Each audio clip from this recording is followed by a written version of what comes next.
नमस्कार, मैं हूं आशुतोष और आप देख रहे हैं सत्य हिंदी। सत्य हिंदी के विशेष कार्यक्रम आशुतोष की बात में आपका स्वागत है।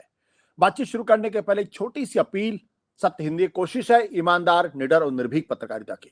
हम अपने लाखों दर्शकों के शुक्रगुजार हैं जो लाखों की संख्या में हमारे कार्यक्रमों को देखते हैं और हमारी हौसला अफजाई करते हैं। हम उनसे एक और छोटी सी गुजारिश करना चाहते हैं कि आप न केवल हमारे कार्यक्रम देखें, बल्कि संभव हो सके तो हमारे वीडियोस को बड़ी संख्या में सर्कुलेट करें, डिस्ट्रीब्यूट करें और शेयर करें, ताकि ईमानदार पत्रकारिता ज्यादा लोगों तक पहुंचे। और अब आज की बातचीत शुरू करते हैं। आज दरअसल हम बातचीत करना चाहते हैं प्रभु चावला जी से, जैसा कि हम हर शनिवार को करते हैं।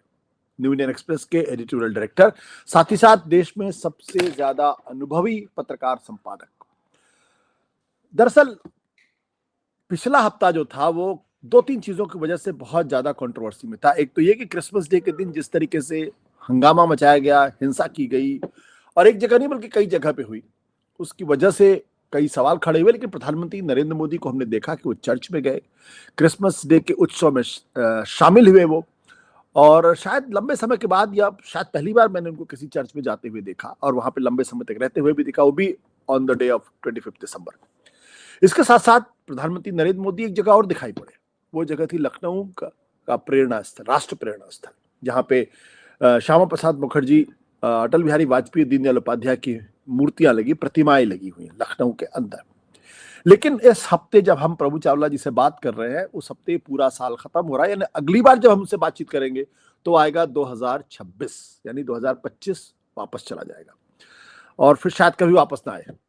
तो प्रभु जी से आज हम जानेंगे कि दरअसल इस हफ्ते में जो कुछ हुआ, जिस तरीके से क्रिश्चियन उस पर हुआ, और साथ ही साथ जो पिछला साल, बीतने वाला साल है, उसमें एसआईआर को लेकर जबरदस्त तरीके से हंगामा हुआ, बिहार चुनाव को लेकर काफी हंगामा हुआ, इसके अलावा महाराष्ट्र के अंदर चुनाव को लेकर काफी हंगामा हुआ। तो बहुत सारी चीजें ऐसी हैं जिस पे सवाल पूछे जाने चाहिए, जिन पे उनकी राय जानना बहुत जरूरी है। और आगे क्या देखते हैं इस वक्त, अगर हम भविष्य की राजनीति के बारे में सोचना चाहें, देखना चाहें, तो हमें क्या मैसेज मिलता है, क्या संदेश मिलता है। सर, बहुत बहुत स्वागत है आपका। ये अचानक सब कुछ ठीक चलता रहता है, पता चला कि क्रिसमस डे पे लोग जाके हंगामा करने लगते हैं। एक तरफ प्रधानमंत्री जी चर्च में दिखाई पड़ते हैं, दूसरी तरफ उन्हीं के साथ जुड़े हुए बजरंग दल के लोग इस तरीके से करते हैं। ठीक है अशोक, तो पिछले साल की जैसे आपने बात की, मेरे को बड़ा स्पष्ट लगता है। पिछले साल जैसे डेमोक्रेसी में कई बार होता है, कॉन्सेंसस की बात भी होती है, तो 2025 को हम कह सकते हैं कि it was more a year of confrontation, यानी टकराव का साल था। हर जगह पर टकराव हो रहा था। पार्लियामेंट के पहले 3 सेशन तो धुल गए थे लगभग। तो एम्प्टी चेयर मैं कहूंगा पार्लियामेंट की, वो सिंबलाइज करती थी कि वॉकआउट हुए, खाली कुर्सियां थी, या तो निकाल दिए गए या छोड़ के चले गए। तो it was year of confrontation, जहां पर कुर्सियां संसद की खाली थी, जहां पर डायलॉग होना चाहिए था वो नहीं हुआ। आखिरी सेशन जो हुआ बहुत छोटा हुआ, शायद पार्लियामेंट के इतिहास में पिछले 10-15-20 सालों में सबसे छोटा सेशन हुआ, 15 दिन का। वो कम, 1 महीने से कम नहीं होता विंटर सेशन, जो 15 दिन के अंदर खत्म हो गया, और 1 दिन पहले ही खत्म हो गया। तो मैं कहूंगा कि डायलॉग जो होता था पहले, तो 2025 के अंदर डायलॉग, जो डेमोक्रेसी की एक नर्व है, वो टूट गई। एक तो ये सेंसस तो पिछले बार का जाता है, उसका कारण भी यही रहेगा कि ऑपोजिशन के पास भी कोई बड़ा एजेंडा नहीं था। एसआईआर शुरू करते रहे, साल के शुरू में किया, साल के अंत तक कोई चलता रहा। कोई कंस्ट्रक्टिव, या ऐसा कहते हैं ऑल्टरनेटिव एजेंडे की बात करें, उसके ऊपर कोई ऑपोजिशन के बाद कोई कहने के लिए भी था नहीं, और जो था उसके ऊपर सरकार मानने के लिए तैयार नहीं थे। दोनों तरफ से कॉम्प्रोमाइज नहीं हो रहा था। तो दूसरी बात जो उठाई, ये क्रिश्चियन के ऊपर जो अटैक हुआ, प्राइम मिनिस्टर पिछली बार भी गए थे किसी चर्च के अंदर, वो हर साल तो नहीं जाते, मेरे को याद नहीं है, पर गए थे पहले भी। परंतु इस तरह वो खास गए, इस बार उन्होंने प्रार्थना भी की, वहां रुके, उनको काफी देर तक दिखाया गया कि उनका जो था, कि दिखाना चाहते थे वो क्रिश्चियन के साथ कैसे, क्योंकि यूरोप के अंदर या वेस्टर्न अमेरिका के अंदर हर तरह से एक इंडिया के खिलाफ माहौल बनता चला जा रहा है। पर ये बात की बात सच है कि हर साल, ये नई बात नहीं कि बजरंग दल के लोगों ने, या जिसको हम बोलते हैं फ्रिंज एलिमेंट है, उन्होंने पहली बार ये सब किया है, चलता आ रहा है। पर सवाल ये जरूर उठता है कि जब प्रधानमंत्री जाते हैं कहीं पर क्रिश्चियन के, तो उनके फॉलोअर जो नीचे हैं, चाहे वो बजरंग दल से जुड़े हों या संघ परिवार के किसी भी एक घटक से हों, उनके ऊपर सजा होनी चाहिए। उनके भी घर गिरा दीजिए, बुलडोजर चला दीजिए उनके ऊपर जाकर के। तो इस तरह की स्थिति है कि जब तक इस तरह का काम नहीं करेंगे, कि आप मॉल के अंदर अगर उन्होंने कुछ दुकानें लगा रखी हैं, हर साल लगाते हैं, क्रिसमस जो है, मैं भी क्रिसमस पार्टी में एक में जाता हूँ हर साल। क्रिसमस कई सालों पुराना हमारा संबंध है, उससे कल्चरल संबंध है। वो अपने धर्म में ज्यादा इंटरफेयर नहीं करते। कन्वर्शन के ऊपर इश्यू कभी कभी हो जाते हैं, परंतु by and large Christian community बड़ी पीसफुल है, अकोमोडेटिव है। कन्वर्शन उनका एक कुछ एक सेक्शन करता रहता है, उसके खिलाफ बोलना चाहिए। परंतु जिस तरह से आक्रमण करना, जैसे ये लगता है कि कुछ लोगों ने ठेका ले लिया है कि हम हिंदुत्व के बड़े ठेकेदार हैं, जो रूलिंग पार्टी से ज्यादा। ये एक बन गया कि लॉ इनटू हमसेल्फ, कि हमारे खिलाफ सरकारें वहां की कोई भी कदम नहीं लेंगी, ये उनके ऊपर कॉन्फिडेंस आ गया है। उस कॉन्फिडेंस को तोड़ने की कोशिश की जा रही है, जो की जानी चाहिए, जो नहीं की जा रही। इतने सारे मध्य प्रदेश में हुआ, अपने छत्तीसगढ़ के अंदर भी हुआ, वेस्ट बंगाल में हुआ, यहाँ पर जाकर बहुत सारे केसेस हुए, और सोशल असम में मीडिया हुआ, के असम में भी असम के हुआ। और नालबाड़ी फिर में उसके हुआ बाद जी। उन्होंने फिर असम के चीफ ने अल्टीमेटली एक स्टेटमेंट देना पड़ेगा कि हम एक्शन करना है, उसने पकड़ भी लिया उसके बाद। मेरे कहने का मतलब जी, जो दुस्साहस करते हैं ये लोग, उनके खिलाफ पनिशमेंट होनी चाहिए, जैसे बाकियों के साथ हो रही है। मेरे को लगता है कि जैसे सौहार्द की भावना तोड़ने की कोशिश की है, अगर आप एक दूसरे के प्रति, जैसे एक कानून है, लॉ एंड ऑर्डर एक सेक्शन है, जिसके अंदर आप कम्युनल हार्मनी को बिगाड़ना चाहते हैं, वो नॉन बिलेबल हो जाता है। इन लोगों के ऊपर वो धाराएं सब लगनी चाहिए जो किसी टेररिस्ट पे लगती हैं, या किसी ऐसे लगती होती है जो एक दूसरे के खिलाफ बोलते हैं। तो भारत के अंदर ये जब कुछ हो रहा है, उसके अंदर जो प्राइम मिनिस्टर ऊपर से मैसेज, टॉप डाउन मैसेज जाना चाहिए कि ये एक्सेप्टेबल नहीं होगा। वो नहीं जा रहा, जाना चाहिए। बट दो चीजें कही जा रही है। एक तो ये कही जा रही है कि भाई भारतीय जनता पार्टी और प्रधान और सरकार की चुप्पी बहुत संदिग्ध है। दूसरा, प्रधानमंत्री जी चर्च में गए तो हो सकता है वो वेस्टर्न कंट्रीज को मैसेज दे रहे हो, लेकिन ये भी कहा जा रहा है कि केरल के अंदर जहां चुनाव होने वाले हैं वहां के क्रिश्चियन समुदाय को भी अपनी तरफ आकर्षित करने की कोशिश कर रहे हैं, और केरल के अंदर भी भारतीय जनता पार्टी चुनावी नजर से देख रही, इसलिए क्रिश्चियंस के उस समारोह में प्रधानमंत्री जी गए थे। क्यों नहीं प्रधानमंत्री जी खुलकर बोलते कि भाई जिन लोगों ने चर्च को वेंडलाइज किया, जिस तरीके से सांता क्लॉज को उन्होंने मार पिटाई करने की कोशिश की है, ऐसे लोगों को बख्शा नहीं जाएगा, कड़ी से कड़ी कार्रवाई होगी। ये संदेश बीजेपी क्यों? आपने केरल की बात की, केरल के अंदर तो लेफ्ट गवर्नमेंट है, वहां भी क्रिश्चियन के ऊपर अटैक हुआ, ये पिछले हफ्ते हुआ वहां भी। तो वहां पर भी एक माहौल बनता जा रहा है क्रिश्चियन के ऊपर अटैक। हालांकि क्रिश्चियन ज्यादा है, सबसे लार्जेस्ट वहां पर कम्युनिटी है क्रिश्चियन की, और मुस्लिम की माइनॉरिटीज को मिलाकर देते 30-35% वोट बढ़ते हैं। अब जब प्राइम मिनिस्टर जाते हैं, कई नेता होते हैं, कई बार आपने कहा कि स्टेटमेंट देनी चाहिए प्राइम मिनिस्टर के लेवल पर आप देखते हो कि बहुत सारे कैबिनेट मंत्री जो हैं वो भी क्रिश्चियन बनाने के क्रिश्चियन के हर जगह विशेष उन्होंने दी। हर केंद्रीय मंत्री की कोई ना कोई सोशल मीडिया के अंदर हैप्पी क्रिसमस विश करने का आया सबको, तो उन्होंने सिंबॉलिक मैसेज तो जरूर दिए। कंडेम जितनी भावना से करना चाहिए, जैसे हेमंत विश्वा सरकार ने कोई एक्शन लिया, छत्तीसगढ़ सरकार ने भी एक्शन नहीं लिया, ज्यादातर चल लेना चाहिए था। एक्शन से ज्यादा रिफ्लेक्ट, मेरा ऑब्जेक्शन इस बात की, जिन्होंने ये किया उनके ऊपर एक्शन क्यों नहीं हुआ उतना बड़ा जितना बाकियों के खिलाफ होता है।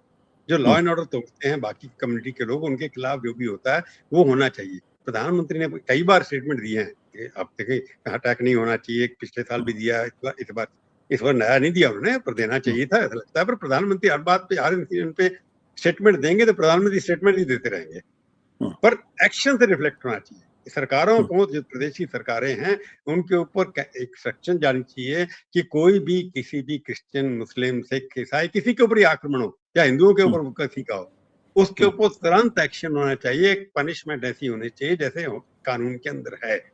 उसको, जो मैं कह रहा हूँ पहले बार कि रूलिंग पार्टी के हिसाब से ये हो गया है कि हर रूलिंग पार्टी के अंदर कोई डिसिप्लिन नहीं रह गया नीचे वर्कर में। हर आदमी अपने आप को पीला सैफरन बांध लेता है और उसके बाद गले में गमछा डाल देता है और आक्रमण करना शुरू कर देता है। और महिलाएं भी देखिए, काउंसलर चुनी, कहते नहीं हिंदी बोलोगे तो रहते क्यों यहाँ पर जी, पास में जाकर भाषण देती है किसी की।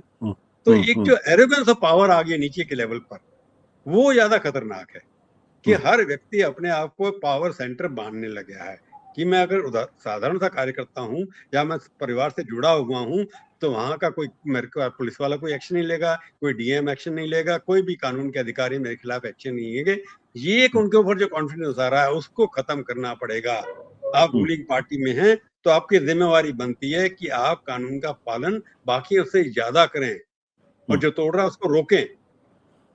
वो नहीं आ रहा अभी वहां। तो अगर रूलिंग पार्टी एक्सपेंड करते चले जाते हैं, और with power comes responsibility also, परंतु जो नीचे पिछलग्गू हैं वो अपने आप को पावरफुल, उनके पास पावरफुल आ गई है, अथॉरिटी आ गई है, उसका मिसयूज कर रहे हैं। उसके ऊपर कंट्रोल लगाने का समय आ गया है। और सारे फॉरेन में छप रहा है, वहां की टेलीविजन चैनल में चल रहा है। भारत की छवि के लिए अच्छा नहीं है। प्रधानमंत्री जब जाते हैं वहां उनको रिस्पेक्ट मिलती है, लोग लेने के लिए आते हैं, भीड़ आती है, वहां की डायस्पोरा आता है, तो उनके लिए लगता है कि उनके लोगों के अंदर ये आना चाहिए कि उनकी छवि के ऊपर भी असर पड़ सकता है, तो उसको रोकने के लिए जरूरी है बिल्कुल। बट क्यों प्रधानमंत्री मोदी जी तो बहुत पावरफुल है, मोहन भागवत भी अक्सर इसी दिशा में बात करते रहते हैं, लेकिन उसके बावजूद भी ये घटनाएं क्यों नहीं रुकती है? इनके खिलाफ कड़ी कार्रवाई की बात क्यों नहीं की जाती? एक एक्शन या, लेने के बाद सारी चीजें रुक मैंने जाएंगी, बताया जैसे ना, आपने मेरे कि मेरे को विदेश लगता है में भारत की हाँ, छवि को आपने नुकसान बात पहुंचता ठीक कही है, है। बिल्कुल ठीक है। पीएमओ के लेवल पर मॉनिटर जरूर हो रहा होगा, परंतु हम्म, जिस तरह से एक्शन होने चाहिए, मैंने पहले भी कहा ना कि हम्म, एक्शन जरूर होना चाहिए, वो स्टेट लेवल के ऊपर ही होगा। अब हम्म, केरला के अंदर तो उनकी सरकार है लेफ्ट गवर्नमेंट की, मेरे को लगता नहीं कि उन्होंने कोई एक्शन लिया। हम्म, उन्होंने भी लिया इतना बड़ा एक्शन जो लेना चाहिए था। कम से हम्म, कम लेफ्ट गवर्नमेंट है या सीपीएम की गवर्नमेंट वहां पर है, टीएमसी की गवर्नमेंट वहां पर है, उन लोगों को कम से कम दिखाना चाहिए हमारी सरकार ने करके दिखाया, बाकी सरकारें क्यों नहीं कर रही। हम्म, हम्म, एक एग्जाम्पलरी परमिशन ऑपोजिशन वाले तो करवा ही सकते हैं ना। या एक हम्म, माहौल का अपीजमेंट लगता है कि मैं इनको कुछ करूंगा। ये जो डर लग रहा है, ये हिंदू फोबिया जो बन गया कि हमारे से हिंदू वोट नाराज हो जाएंगे, ये हम्म, ऑपोजिशन को ज्यादा दुखी कर रहा है। हम्म, जैसे कहा आपने, मंदिर यात्राएं राहुल गांधी भी उतनी कर रहे हैं जितनी बाकी लीडर करते हैं, हम्म, पहले क्यों नहीं करते थे। हम्म, कांग्रेस की भाषा भी वही मॉडर्न हिंदू की बात कर रहे हैं, सॉफ्ट हिंदू हम्म, की बात कर रहे हैं। हम्म, प्रॉब्लम ये है कि सेक्युलरिज्म जो जेन्युइन होना चाहिए था, उसके ऊपर ऑपोजिशन पार्टियां भी कई बार ये मेजोरिटेटिज्म के जो लोग हैं, फ्रिंज बेनिफिट जो दबाव डाल रहे हैं। आप देखिए इसके ऊपर, क्रिश्चियन के ऊपर अटैक हो रहा है, कितने कांग्रेसी नेताओं ने, बड़ों ने अटैक करके बोला। क्या राहुल गांधी ने बोला? मैं तो नहीं देख। आप कहें प्राइम मिनिस्टर ने क्यों नहीं बोला, राहुल गांधी क्यों नहीं बोले? तो इसमें लगता है कहीं ना कहीं डर है ना किसी बात का, कि वोट इतना इंपॉर्टेंट हो गया है कि हम वोटों को छोड़ नहीं सकते, इसको इग्नोर कर दीजिए। आप करप्शन की बात उठा रहे हैं, चलो जी किसी एक आईएएस ऑफिसर ने करप्शन कर दी, पर इतने सारे अटैक हुए ऑपोजिशन क्रिश्चियन के ऊपर, उसके ऊपर कोई बड़ी पॉलिटिकल मैसेज जो है, कोई मेमोरेंडम दो, प्रोटेस्ट करो, कहीं जाकर स्टेट गवर्नमेंट के पास जाके मिलो। क्या छत्तीसगढ़ के अंदर भी कांग्रेस के नेता वहां गए? असम के अंदर कांग्रेस के नेता गए डीजीपी के पास, इनको अरेस्ट करिए। ये जो है ना अपीजमेंट कि हम सब तरफ एक तरफ न्यूट्रलिटी जो है, ये न्यूट्रलिटी जो है पॉलिटिकल करेक्ट स्टेटमेंट है। हम और आप तो बात कर सकते हैं, परंतु जो पॉलिटिकल लेवल पे लोग बैठे हुए हैं, अब देखिए हालत क्या हो गई है। बाबा बागेश्वर जाते हैं, उसके लिए पैर छूटता है पुलिस का ऑफिसर। तो ये मैसेज जा रहे हैं ना उल्टे सीधे जो जा रहे हैं कि जो भी सिंबल है मेजोरिटी का, उसको आप रेस्पेक्ट देंगे, बाकियों को आप मारेंगे, ये चलेगा ना हिंदुस्तान में। इसको बंद करना पड़ेगा। जी जी बिल्कुल। बट प्रभु एक चीज ये बताइए कि बांग्लादेश के अंदर जिस तरीके से अव्यवस्था फैली हुई है, वहां पे दो हिंदुओं को लिंच किया गया, तो भारत सरकार कड़ाई से उस पर बातचीत करती है। लेकिन अगर इन्हीं क्रिश्चियंस पे जो अटैक हुआ है, अगर यही पूरे यूरोप के देश अगर बोलने लगे, अमेरिका अगर बोलने लगे, तो भारत सरकार कहती है आप हमारे मामलों में दखल क्यों दे रहे हैं? ये जो ये जो आप बात करें बांग्लादेश के अंदर, तो हिंदुओं के ऊपर जिस तरह से हो रहा है, वहाँ क्रिश्चियन पे भी हो रहा है, तो अमेरिका क्या बोलेगा बांग्लादेश के बारे में? क्रिश्चियन के ऊपर भी बांग्लादेश में उतने अटैक हुए, जैसे हिंदुओं के ऊपर, बौद्धिस्ट के ऊपर भी हुए, तो चाइना भी बोलना चाहिए, उसके बाद जापान भी बोलना चाहिए। तो ये जो इस नैरो दृष्टि से हम देखेंगे कि क्या बोले। मैंने पहले ही कहा कि इंटरनेशनल छवि हमारी खराब होती है इस तरह के इंसिडेंट से, और कई एक टीवी चैनल के ऊपर तो डिस्कशन इसके ऊपर होता है। तो मेरे को लगता है कि क्रिश्चियन जो हैं अपने आप में एक पढ़े लिखी जानते हैं, शांति प्रिय लोग हैं। उनके कुछ लोग, उनका काम है अपने धर्म को आगे बढ़ाना, तो बढ़ा रहे हैं, फोर्सिबली नहीं बढ़ाना चाहिए, उनको रोकना चाहिए, उनके खिलाफ एक्शन लेना चाहिए कानूनी। जितना मारपिटाई करेंगे आप, पर बांग्लादेश में जो हो रहा है उसको आप कंपेयर इंडिया के साथ नहीं करते। बांग्लादेश के अंदर जिंदा जला दिया दोनों लोगों को है, यहाँ तक हमसे वो नहीं हो रहा। अब तारिक वहां पर आए रहमान, उनके फादर का क्या ट्रैक रिकॉर्ड है सबको पता है। वहां पर उन्होंने, उनकी बेचारी को हत्या कर दी गई थी, अब वहां पर पार्टी दूसरी बैन कर दी गई है। तो बांग्लादेश से आप कंपेयर करेंगे, थोड़ा हो जाएगा कि बांग्लादेश में भी क्रिश्चियन पे अटैक हो रहा है। बाकी देशों के अंदर क्रिश्चियन बहुत कम है, हमारे यहाँ बहुत ज्यादा है बाकी देशों के मुकाबले में, डेमोक्रेसी के अंदर। क्योंकि अब टेलीविजन का जमाना है, सोशल मीडिया का जमाना है, तो इसलिए इंसिडेंट बढ़ चढ़ कर अब ज्यादा हो जाते हैं। होने नहीं चाहिए, मतलब जितने हो रहे वो नहीं होने चाहिए, मैं यही कह रही नहीं हो रहे। तो सवाल ये है कि क्रिश्चियन का अटैक करने के पीछे कोई आपके पास कोई लाजिम तो होना तरीका, कोई इश्यू तो होना चाहिए कि क्रिश्चियन ने क्या किया है। अपने कैरल लगा गा रहे हैं, अपने सजा रहे हैं घर को, अपना कुछ कर रहे हैं, वो तो उसमें आपको ऑफेंड क्या होता है उसके अंदर जी। अब देखिए ना कई जगह पर तो, अब मैंने देखा इस्कॉन वाले, अब उसके ऊपर चढ़ो के किसी चर्च के बाहर जाकर गाने गा रहे थे, या कहीं को मैंने देखा किसी सोशल मीडिया पर, उसका इंटरप्रिटेशन भी सोशल मीडिया गलत करता है ना। पहले भी जुलूस निकलते लोगों को, अब चर्च रास्ते में आएगा तो उसका रास्ता में बदला जाएगा, या मस्जिद आएगी या मंदिर आएगा। तो हर चीज को हम कन्फ्रंटेशन दे, परंतु जो जाकर के उखाड़ के फेंक देना, सामान फेंक देना, ये इंटॉलरेंस का, बढ़ती इंटॉलरेंस का सिंबल है जो देश के लिए खतरनाक है। बिल्कुल। पर प्रभु, जो लखनऊ में जिस तरीके से प्रेरणा स्थल बनाया गया, उसमें अचानक अटल बिहारी वाजपेयी, दीनदयाल उपाध्याय, श्यामा प्रसाद मुखर्जी, 3 बड़ी हस्तियां जो बीजेपी और जनसंघ की बड़ी हस्तियां थी, इसमें कोई दो राय नहीं।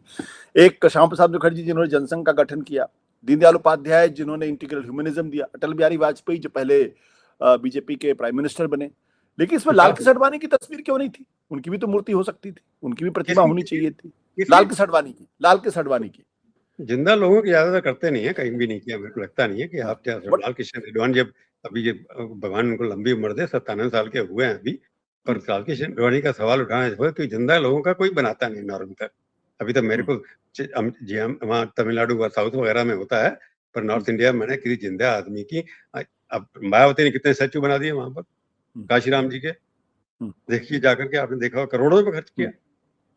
तो इसमें ये है, मैं पहली बार इस बात को सपोर्ट कर रहा हूँ उनकी, कि जब तक नेहरू, गांधी, इन सबके स्टैचू सारे हिंदुस्तान में हर गली में, हर मोहल्ले में बन जाएंगे, तो बीजेपी को लगता है हमारे आइकॉन भी तो कहीं होने चाहिए। अगर लखनऊ के अंदर उनका क्या जनरेशन मिश्रा का बड़ा स्टैचू लगा हुआ है, या चरण सिंह का लगा हुआ है, या राम मनोहर लोहिया का लगा, उन्होंने अखिलेश यादव ने बहुत बढ़िया पार्क बनाया वहां पर, उसके अंदर राम लोहिया के नाम से और उनके नाम से बने हुए हैं। ऐसे तमिलनाडु में चले जाइए, आपको सबके एमजीआर के नाम से मिल जाएगा, आपको टीएमके के नाम से मिल जाएगा। इस वाशिंगटन में चलिए, वाशिंगटन का बना हुआ, तो पर बीजेपी को पहली बार समझ आया बीजेपी को कि हमारे भी स्टैचू लगने चाहिए, आइकॉन हमारे भी थे जिनको इतिहास आइडियोलॉजिकल आइकॉन थे दीनदयाल उपाध्याय, क्योंकि यूपी में उनका उनकी डेथ हुई जो सर्कमस्टेंस से क्वेश्चनेबल थे, उनको क्या हुआ क्या नहीं हुआ उस पर स्टडी है। और इसलिए अगर उन्होंने वहां किया, 65 एकड़ के अंदर इतना सुंदर बन गया, एक तो फायदा ये एनवायरमेंट की दृष्टि देख रहा हूँ मैं, कि वहां नदी भी साफ हो गई, सड़कें भी बन गई, जैसे जनरेशन पार्क बना, वहां भी सारा कबाड़ था, नहीं तो स्लम बन जाता, झुग्गी झोपड़ियां बन जाती। परंतु अपने आइकॉन को ला करके खड़ा करना, जो देश की हर देश के अंदर होता है, कि वहां के जो आइडियोलॉजिकल उनके हीरो होते हैं, आइकॉन्स होते हैं, उनके स्टैचू खड़े किए जाते हैं। तो इन्होंने अगर किया, अटल बिहारी वाजपेयी हिंदुस्तान के अभी सब रेस्पेक्ट करते हैं। अगर मोदी के बाद पूछा जाए सबसे पॉपुलर प्राइम मिनिस्टर कौन है, उन्हीं का सेकंड आता है ओपिनियन पोल के अंदर। इंदिरा जी को भूल के थोड़ी देर पहले इंदिरा जी का भी आता था, इंदिरा जी के भी स्टैचू लगे हुए कहीं पर देखेंगे आप। तो लगाया इसलिए क्या है कि बीजेपी असर्ट करना चाहती है कि हमारे पास भी अच्छे नेता, समाज सुधारक थे, पार्टी के सदस्य थे, अच्छे सुशासन करने वाले अटल बिहारी वाजपेयी अच्छे लगते हैं। श्यामा प्रसाद मुखर्जी ने कश्मीर के ऊपर नारा लगाया था, ऐसे लोगों को कहीं भी हम सम्मान दे रहे हैं, तो अपने आइकॉन को बढ़ा रहे हैं पोस्टेरिटी के लिए। और ये तो नहीं हुआ इराक की तरह वहां सद्दाम हुसैन को गिरा दिया था, यहाँ तो किसी ने गिराया नहीं, बांग्लादेश में गिरा दिया उन्होंने मुजीबुर रहमान का उठा करके, इराक में गिरा दिया। पर हमारे देश के अंदर अभी भी टॉलरेंस उतनी है कि स्टैच्यू को तोड़ते नहीं आया, तक गिराते नहीं गए। तो मेरे को लगता है कि ये अपने बीजेपी वाले, संघ परिवार वाले अपने अपने आइकॉन्स को पोस्टेरिटी के लिए, आने वाले जनरेशन के लिए बना करके जा रहे हैं। ये भी लोग थे जिन्होंने भारत के निर्माण में कोई योगदान दिया। मैं स्वतंत्र अवार्ड, बट सवाल ऐसा ही एक विवाद जो इस पे कंट्रोवर्सी पैदा हो गई, वो ये कि भाई तीनों आइकन तो ब्राह्मण हो गए, और आप उत्तर प्रदेश के अंदर चुनाव लड़ना है आपको अगले साल, और वहां पे तीनों आइकन ब्राह्मण है जिनकी आबादी उत्तर प्रदेश के 4% के आसपास है। देखो आशुतोष, हमारे को चुनाव में लोग, रूलिंग पार्टी अपने हिसाब से चलती है, उसके ऊपर आप ऑब्जेक्शन नहीं कर सकते। कांग्रेस पार्टी भी अपने करते रहती है, जब चुनाव होते हैं कोई ना कोई नई चीज, एक स्कीम लाती है। नहीं, मैं कह रहा हूँ कि इस तरीके की कंट्रोवर्सी 2009 के अंदर मनरेगा महात्मा गांधी नाम क्यों रखा था उन्होंने उस वक्त, इलेक्शन से एक दिन पहले, एक महीना पहले। तो ये पॉलिटिकल मोटिव आपको नहीं दिया। सवाल श्याम प्रसाद मुखर्जी यूपी के हैं नहीं, उनको यूपी में जानते भी नहीं होंगे लोग, तो उनको बनाया गया वहां पर। मैं तो उसका भी अभी तक जस्टिफिकेशन समझ नहीं आ रहा मेरे को। अटल जी यूपी के हैं, वहाँ चुनाव लड़ते थे लोग से, हालांकि मध्य प्रदेश से पैदा हुए। दीनदयाल उपाध्याय उत्तर प्रदेश के हैं, उनको समझ में आता है। परंतु श्यामा प्रसाद मुखर्जी वो सिंबल तीनों रिप्रेजेंट कर, मैंने बताया, एक कश्मीर रिप्रेजेंट करता है, एक आइडियोलॉजी को रिप्रेजेंट करता है, एक सुशासन को रिप्रेजेंट करता है। तीनों की अलग अलग क्वालिटी थी, इसलिए उन्होंने अपने आइकॉन वहां यूपी के लगा दिया, जहाँ इलेक्शन 2 साल बाद, 27 में इलेक्शन, अभी 1.5 साल बचा हुआ। तो इसलिए अभी से कर रहे हैं। बनना कब तक शुरू होगा? 1 साल पहले बनना शुरू होगा। तो प्रधानमंत्री खुद गए वहां पर। तो ये एक अपने आप को एक साधन है कि जनता कार्यकर्ता को जोड़ना पुराने नेताओं के साथ, अब आगे क्या होगा उस पर डिस्कशन तो अब नहीं कर रहे, बल्कि क्या करें। अब 45 साल का आपने वर्किंग अध्यक्ष बना दिया है, सबसे बड़ा कम है, संघ के साथ कोई इसका जोड़ तोड़ नहीं है। तो आने वाले सभों में जितने भी 45-50 साल से ऊपर के लोग हैं, क्या पार्टी से बाहर निकाल दिए जाएंगे? ये सोचने वाली बात है ना। 50 और जिन्होंने 30, 35 साल दिए हैं पार्टी के लिए, वो तो खत्म हो गए, उनकी वैल्यू नहीं रही। कि जो 35 साल 30 साल होंगे, 60-65 के लोग होंगे इस वक्त। वो पहले रिटायरमेंट थी आपकी 75 साल, आपने अध्यक्ष 45 साल का बना दिया। और मोदी जी ने कहा था नए लोगों को लाना है। तो 60 पे रिटायरमेंट हो जाएगी लोगों की। उस परिप्रेक्ष्य में देखेंगे आप, नहीं नेता डिसाइड करे ना किसकी रिटायरमेंट होगी। मैं नहीं होऊंगा, बाकी सब मैं नए लोगों को खड़े करूंगा, जो पुराने बीच में मेरे जिन्होंने अडवाणी जी ने खड़े किए, अटल जी ने खड़े किए, या किसी और पार्टी ने खड़े किए, उन्होंने 30 साल सत्ता में राज कर लिया, 30 साल के बाद नशे न्यास लीजिए, जाइए आप। एक ये भी इंडिकेशन होता है। परंतु दीनदयाल उपाध्याय और वहां लाके खड़ा, ये नए लोगों को खड़ा करना, ये हमारे श्रद्धे हैं, इनको फॉलो करना है, ये भी एक सोचने का तरीका हो सकता है। पर सर एक बात मुझे बताइए, सर एक बात मुझे बताइए, आपने बिल्कुल मतलब ये एक ट्रेडिशन है हमारे देश के अंदर कि भाई जो आदमी जिंदा है उनकी मूर्ति नहीं लगाते, बट अगर मूर्ति बन जाए तो उसमें गलत क्या है, बुरा क्या है? नहीं गलत है, बिल्कुल। दीनदयाल उपाध्याय के बाद भी हिंदू संस्था में सोचे जिंदा आदमी का बुत नहीं बनाया जाता, बुत नहीं बनाया जाता। हिंदू बट क्या आप ये मानते हैं कि नहीं, अगर आप जान के अडवाणी को लाना चाहते हैं बीच में, से दूसरी बात है, पर अडवाणी मैं दूसरी बात कर, अडवाणी का पुत बनाने का फैसला पार्टी करेगी, पर अभी जिंदा है, मैं खुद ही समझ नहीं हूँ जिंदा आदमी को बनाना चाहिए। बिल्कुल, बट क्या आप ये मानते हैं कि मैं चाहता हूं कि अगर आप इस पर रिफ्लेक्ट करें कि आइडियोलॉजी के लेवल पे जितना काम दीनदयाल उपाध्याय ने किया, उनके बाद अगर किसी ने किया तो उनका नाम है लाल कृष्ण आडवाणी। आज की तारीख में लाल कृष्ण आडवाणी एकदम भुला दिए गए। लाल कृष्ण आडवाणी 97 साल के हो गए, अटल जी का बुत भी तो उन्होंने लगाया, उनकी डेथ के बाद लगाया ना, पहले तो नहीं लगाया। पावर में आउट ऑफ पावर है 6 साल, उसके बाद लगाया, 7 साल बाद उनकी डेथ हुई, 12 साल के बाद, 2016 में शायद डेथ हुई थी, 17 में। तो अब उसके कितने साल बाद लगाया उनका? डेथ होने के कितने साल बाद लगाया? डेथ को इमीडिएटली बाद भी बना सकते थे। सर मैं दूसरा सवाल पूछ रहा हूँ, मैं बुत पे सवाल नहीं पूछ रहा हूँ, मैं ये कह रहा हूँ कि जो लाल कृष्ण आडवाणी दीनदयाल उपाध्याय के बाद विचारधारा के स्तर पर सबसे ज्यादा काम उन्होंने किया, चाहे वो सूडो सेकुलरिज्म को लेकर हो, राम मंदिर के सवाल को लेकर हो, हिंदुत्व को भारत की राजनीति के केंद्र में स्थापित करने का प्रश्न हो, ये काम लाल कृष्ण आडवाणी ने किया। लेकिन ऐसा लगता है जैसे लाल कृष्ण आडवाणी को भी पिछले दिनों भुला सा दिया गया है। मतलब आप उनके नाम पे आप योजनाएं शुरू कर सकते हैं भाई, अगर राजीव गांधी के नाम हो सकती तो आडवाणी के नाम पे क्यों नहीं? लाल कृष्ण आडवाणी को क्या मिलना चाहिए सवाल है, हर साल जब उनके बर्थडे पे प्रधानमंत्री उनके घर जाते हैं, देखा होगा पिक्चर उनकी आती है, वो नहीं जाते, खाली हाथ में पार्टी प्रेसिडेंट भी जाते हैं, अमित शाह भी जाते हैं, और जितनी बार भी जाना होता है, इस बार भी गए, वहां पर जाकर देखा गया आडवाणी जी के नाम से क्या होना चाहिए क्या नहीं होना चाहिए। बात की ठीक है कि कितना डिजर्व करते हैं, अब सवाल है उनके बाद राणा देशमुख ने कितना कंट्रीब्यूशन किया। राणा देशमुख भी आइडियोलॉजिकल रहे, उन्होंने काफी बिल्डअप किया, उनको भारत रत्न दिया, उसके बाद जाकर के क्या भारत रत्न दिया जाए, कुछ दिया था उसके बाद, भारत रत्न अटल जी को दिया, आडवाणी जी को दे दें बाद में, ये भी हो सकता है। पर Advani ji also deserve recognition है, इसमें कोई डाउट नहीं है। अब कब देंगे कैसे देंगे ये देखनी बात है। कि मुरली मनोहर जोशी, उनको आप क्यों भूल जाते हैं? आइडियोलॉजिकल वो भी बहुत आगे थे। आडवाणी जी क्योंकि पार्टी में ज्यादा साल रहे, अटल जी पार्टी में सबसे ज्यादा साल रहे, तो इसलिए 6-6 साल 8-8 साल पार्टी के अध्यक्ष रहे, तो इसलिए कह सकते हैं उनका कॉन्ट्रीब्यूशन ज्यादा है। पार्टी जो इस लेवल पर आके खड़ी हुई है उसमें आडवाणी जी अटल जी का रोल तो है ही। एक्सपेंशन, पहले 5 प्रदेश पूरा देश नारा लगवाया था उस वक्त। तो अब मोदी जी ऐसे व्यक्ति हैं जिन्होंने पार्टी को पहली बार मेजोरिटी ला करके दी और 3 बार इलेक्शन जितवाया। तो आइडियोलॉजिकल कनेक्ट करना, जो एक फाउंडेशन खड़ी की थी, आपने 4 मंजिल खड़ी की थी, उन्होंने 10 मंजिला उसको बना दिया। फाउंडेशन जो बनाई गई थी इतनी स्ट्रांग थी, आडवाणी जी ने, अटल जी ने या आरएसएस ने जिसने भी बनाई, उस फाउंडेशन के ऊपर आप मल्टीप्लाई करते चले जाइए। तो आडवाणी मोदी जी ने वही किया, मोदी और शाह ने जो फाउंडेशन बाकी बना के गए हैं लोग, उसके ऊपर वो अपना स्ट्रक्चर एक्सपेंड करते चले आते हैं। तो उनका जो रिकॉग्निशन है कब होगा कैसे होगा, आडवाणी जी का और भी बड़े लोग हैं जिनको आप नाम ले सकते हैं, जिन्होंने बहुत सारे काम किए। अब भैरव सिंह शेखावत बनाया राजस्थान के अंदर, अब कल्याण सिंह को भूल जाते हैं आप यूपी के अंदर। यूपी के अंदर अगर पावर पे आई अपने बल पर, कल्याण सिंह की वजह से, पहली बार मेजोरिटी जो आई थी कल्याण सिंह की वजह से आई थी जी।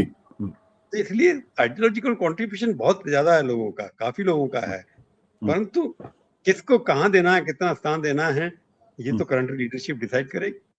पर हाँ, पर सर एक सवाल और मेरे मन में है कि जी चलिए ठीक है, आडवाणी जी को ये है कि बुत जिंदा, हमारे यहाँ हिंदू में जिंदा लोगों की तस्वीरें नहीं बनती या बुत नहीं बनते, बट अगर विचारधारा के स्तर पर, संघ के स्तर पर देखा जाए तो हेडगेवार जी या फिर गोलवलकर जी या बाला साहब देवरस, कम से कम ये तीन लोग हैं, एक जिन्होंने संघ की स्थापना की, दूसरा जिन्होंने संघ को पूरी तरीके से विचारधारा का एक पूरी इमारत खड़ा की, तीसरी बाला साहब देवरस जिन्होंने राम मंदिर जैसे आंदोलन को व्यापक पहचान देने की कोशिश की, संघ को बहुत बड़ा बनाने की कोशिश की, और उनके नेतृत्व में जब संघ था तब बीजेपी इतनी आगे बढ़ी, अब हिंदू परिषद इतना आगे बढ़ा।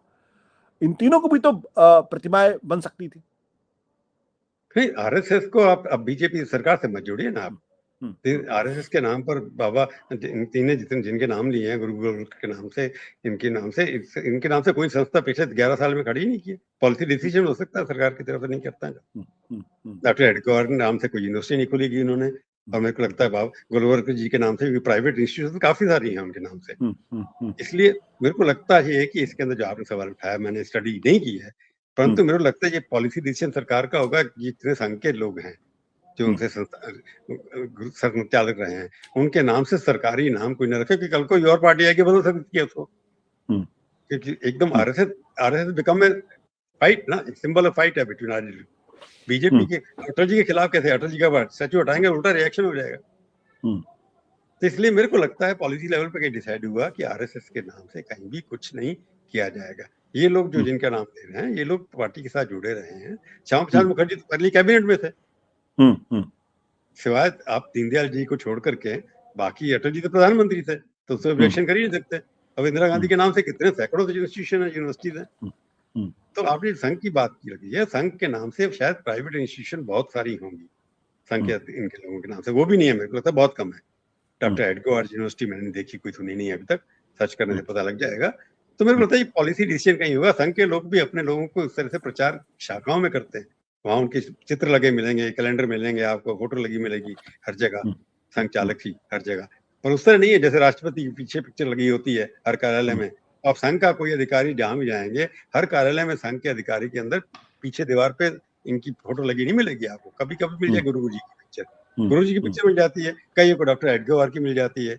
वो लाइकिंग के ऊपर डिपेंड करता है कौन प्रचारक कितना उनसे प्रभावित है।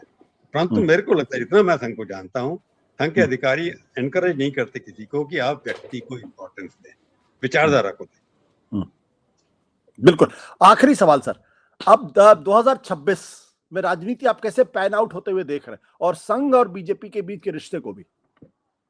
संघ और बीजेपी के रिश्ते मेरे को लगता है जो प्रेसिडेंट अपॉइंट हो गया उसके बाद उसमें कोई ना कोई परिवर्तन आ सकता है, कि संघ का व्यक्ति ना होना, कि जिस तरह से चुनाव हुआ है इस व्यक्ति का, क्योंकि जो अभी मैं तो उस दिन की पिक्चर देख रहा था वहां पर, इससे पहले की पिक्चर देख रहा था, धर्मेंद्र प्रधान और तावड़े जब बिहार में जाते थे तो ये अपने नवीन साहब बाहर खड़े होते थे या बाहर सड़क पर बैठे होते थे।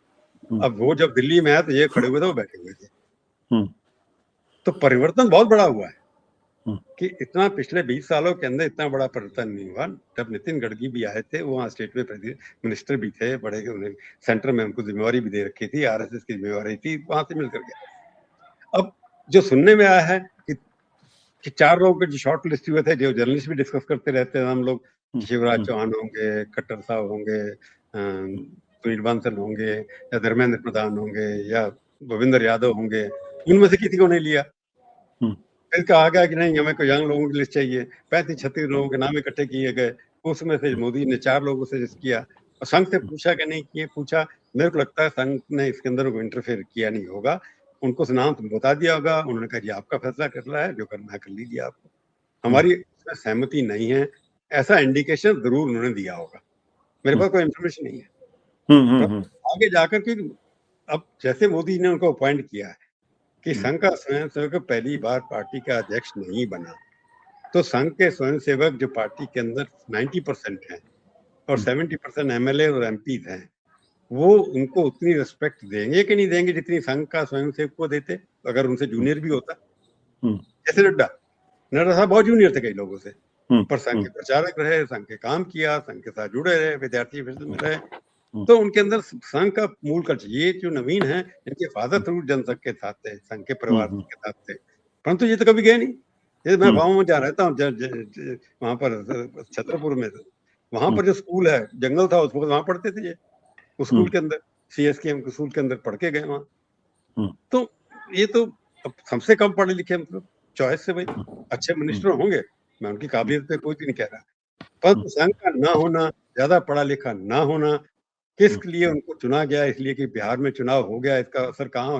एक तो जात के हिसाब देखें तो समीकरण में बैठते। अब जयप्रकाश नारायण तो नहीं हो सकते वहाँ, वो तो कायस्थ थे जयप्रकाश नारायण भी, तो नवीन तो नहीं हो सकते उस तरह के, जब उसके लिए बहुत टाइम लग गया उनका बनने के लिए। कोई कहते राजेंद्र प्रसाद के साथ कोई रिश्ता, राजेंद्र प्रसाद को कौन याद करता है आजकल?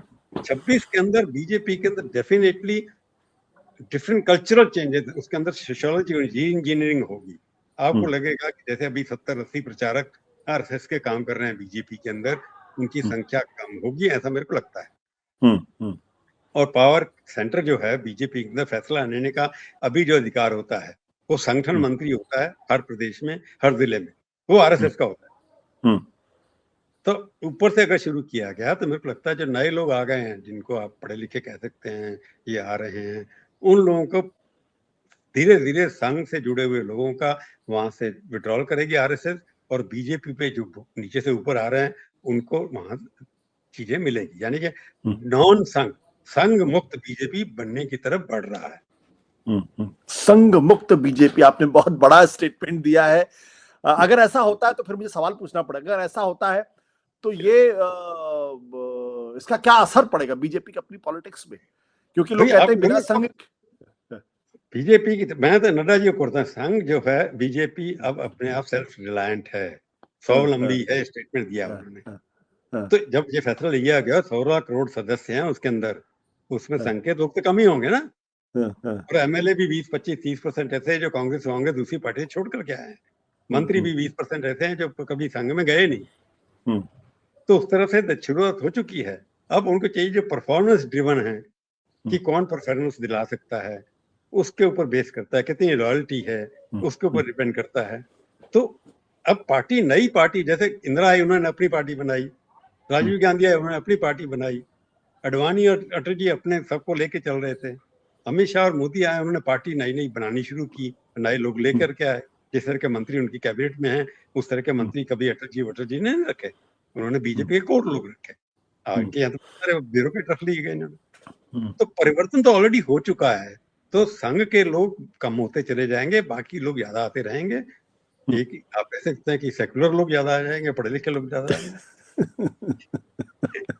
प्रभु, आपने बहुत बड़ी बात की है। उम्मीद है कि बीजेपी के लोग और संघ के लोग इस बात को, आपकी बात को सुनेंगे और इस पे गौर भी करेंगे, चिंतन भी करेंगे, मन भी करेंगे। बहुत बहुत शुक्रिया sir, thank you sir, thank you, thank you, thank you.